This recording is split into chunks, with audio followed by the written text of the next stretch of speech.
Surprise, surprise, you're seeing doubles. Hi everyone, welcome to episode 46 of the So Not Scary series. And in front of you, you will see that you are looking at two little mini sewing machines. And the reason why I'm doing this is because if you've not seen this episode yet, you will know that lots of different people, lots of lovely viewers have said that they've been facing problems with their mini sewing machine. Problems which I have yet not personally experienced on my original or regular mini sewing machine. So I was thinking long and hard about how I can genuinely help you guys, and what I decided is I'm gonna invest in a second mini sewing machine just so we can rip her open and see what the problem is. Okay, so that there you see is the item of sacrifice that we will be using to figure out what exactly is wrong with this machine. Why is it kind of troubling us, and why have we not been able to get beyond those problems and get on with sewing really. But before we kind of open it up and look at the inner mechanisms of the machine, what I realized after buying that machine is that there are certain subtle differences between these two machines, believe it or not. Initially, before I'd even bought this machine or looked into it in greater detail, I thought, they're both generally the same things with just minor differences like the button differences you might be able to see here. But I discovered further differences. They might not be huge, but you know, when you are wanting to take that decision of whether to buy one machine or the other, it might make a difference for you. So I thought, hey, before we kind of open up that machine, why not let's first take a look at the differences between them two, and then open it up before, you know, too much damage is done. Okay, so obviously the very first difference that you might be looking at right now is the extension table, and I've mentioned this in my earlier episodes as well. My machine, this one's called a KPCB Tech mini sewing machine. That's what the logo is on the front. I will show it to you in a minute. But this machine came with this little extension table by default. And to be honest, when you're sewing larger projects, something that's nice and spread out, this does make a lot of difference. It does make sewing easier. Okay, so that's one big difference. And the nice thing about this extension table is that it's got a little storage box right there. So if I do that, you will see that it came with these bobbins and a needle and a threader, which has already been destroyed. But anyway, it's a little extra. It's not something that will make or break a deal, but it kind of reassures you that if you want to sew something bigger, this will help. So that's the first biggest difference. So now let me get this table out of the way and let's talk about any other differences that we might see. Okay, so now these two machines are devoid of any extras and they're sitting side by side. Now the camera, or my phone, actually I use my phone to film everything.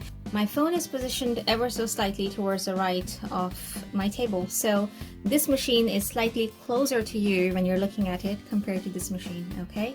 Having said that, still you might be able to gauge that there's a slight or a very subtle size difference between the two machines as well.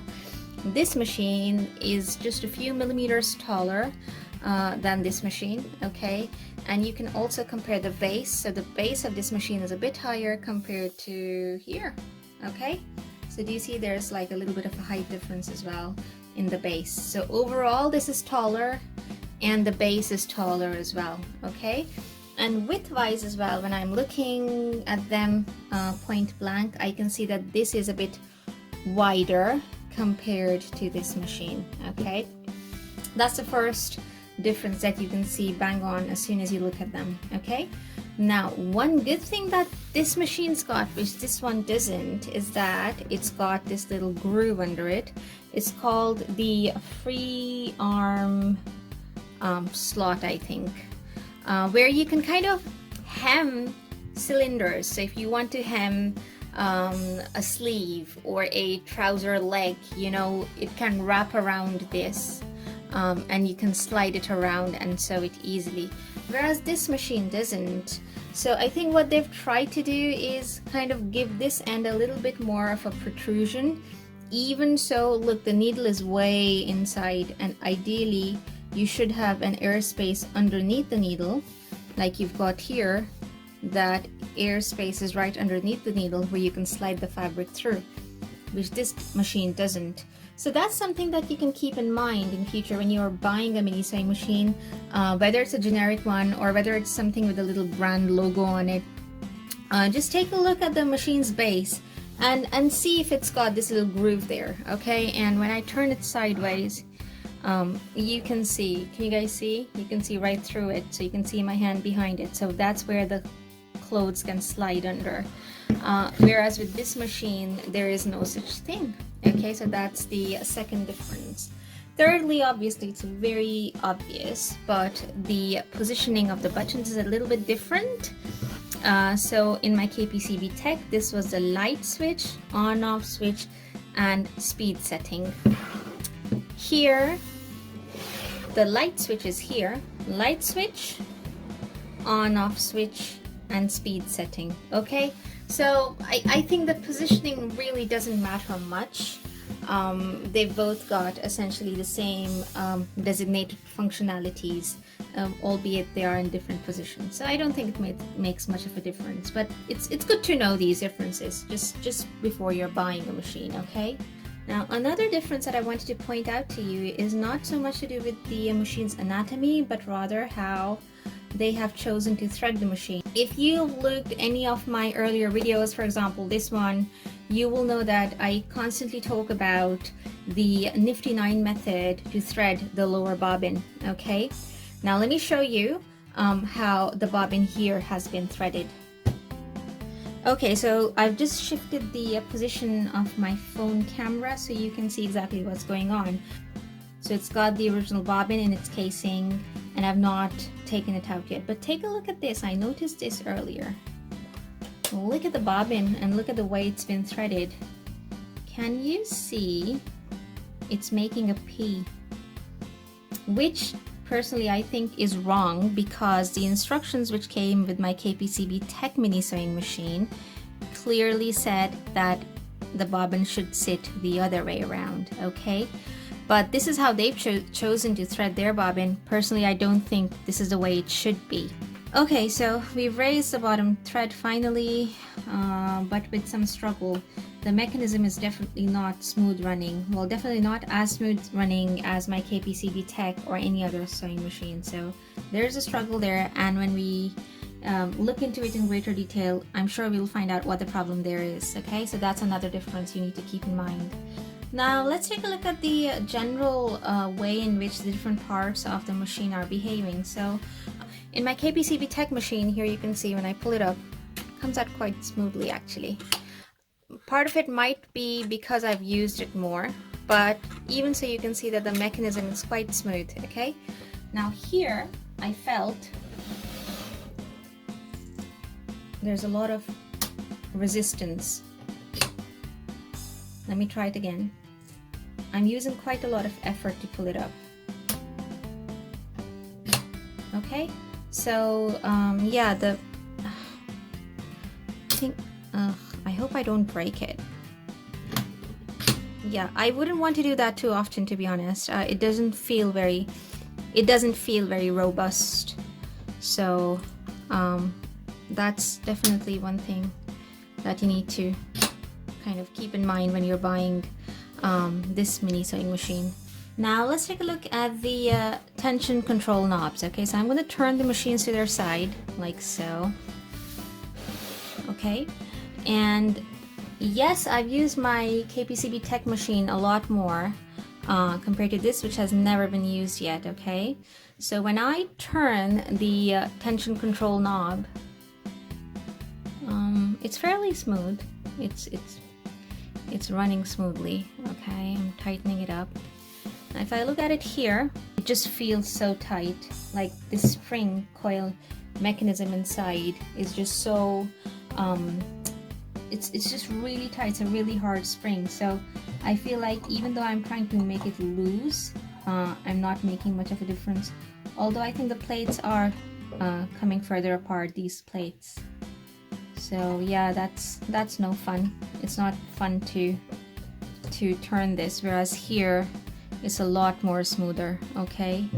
I don't know how that's gonna affect the performance, so right now I don't think it's fair to discount this little machine just on the basis of the noise the coil is making, but it's just to keep that in mind for now, okay? We will be testing out the actual performance of the machine in a minute as well. Now I think you will be able to clearly see the size difference. This one's taller and the base is taller as well.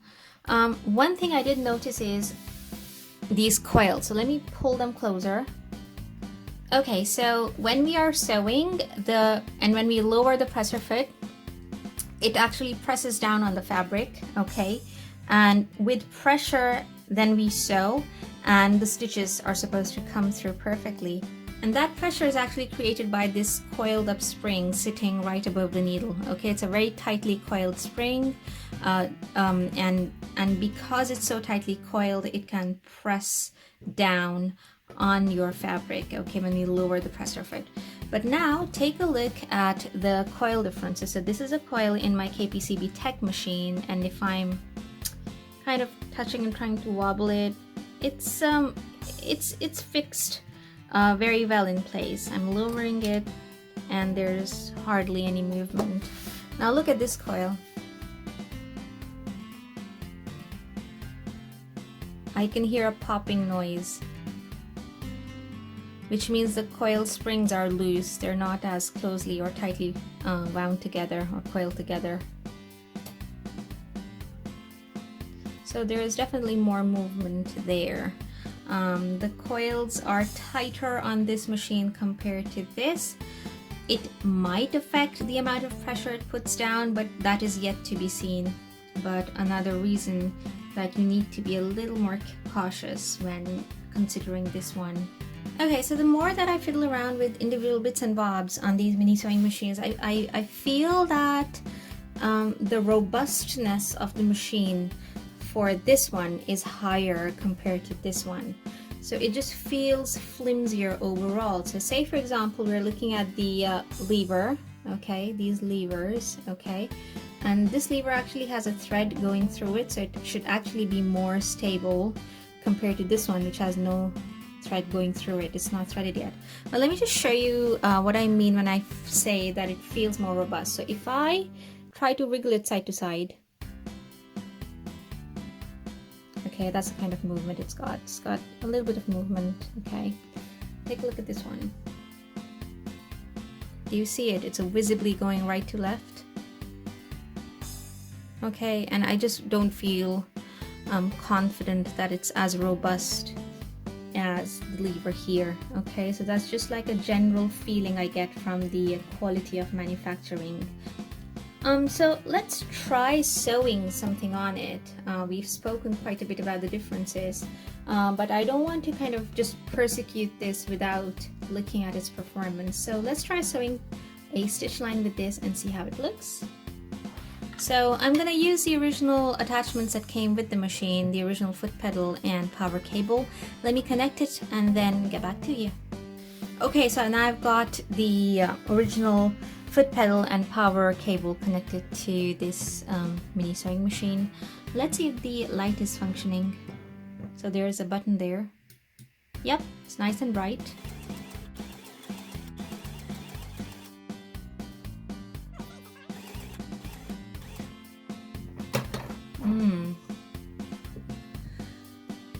Another thing that I noticed, this gap between the thread tension knob and this spring coil is so small that if I want to put my finger down here and pull the thread, it's really hard.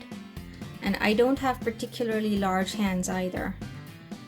I've got weird looking fingers but not really large hands, and it's really hard for me to pull this thread through, okay?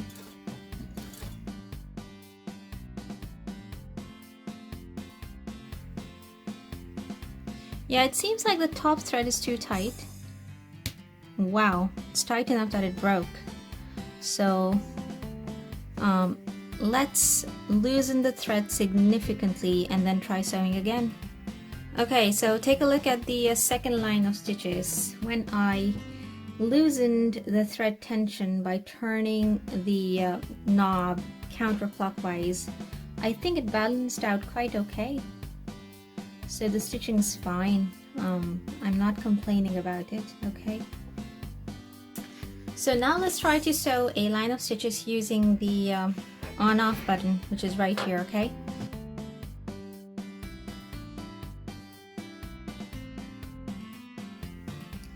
Okay, again, no complaints. I think the stitches came through just fine. Just as well as my KPCB Tech sewing machine, okay? Okay, so without further drawing out the comparisons, I think one conclusion to take from today's episode is that a generic unbranded machine like this one just feels a lot more flimsier compared to this one that I had originally, okay? But you know, if you're browsing the internet and if you're looking to buy these machines, try and see if you can find this little logo there called KPCB Tech, because it just feels a little more robust compared to this one. I am putting a link down below to the exact place where I bought my KPCB Tech from on Amazon. I do believe they've changed the colors slightly, so I don't know. I don't think that's gonna affect performance. It's just color. Now in the upcoming videos, I will be opening this machine up to get to the bottom of the problems so many of us have been facing with this machine, okay? And hopefully that's gonna shed some more light on how we can fix those problems, okay? I hope this video helped you come to a conclusion of whether you want to go ahead with buying a mini sewing machine or not, or if you have already taken that decision to buy a mini sewing machine, which one you would want, okay? Remember, I'm not sponsored by anybody. KPCB Tech is not paying me to say nice things about them. This is just a complete, honest, personal observation. And yeah, it's just a genuine attempt to help you guys get to the bottom of what problems this machine has. So watch out, because in the upcoming videos we'll be opening this up and see how the mechanisms work. If you found this video helpful, please do give it a thumbs up and subscribe to my channel, and I shall see you soon. Bye!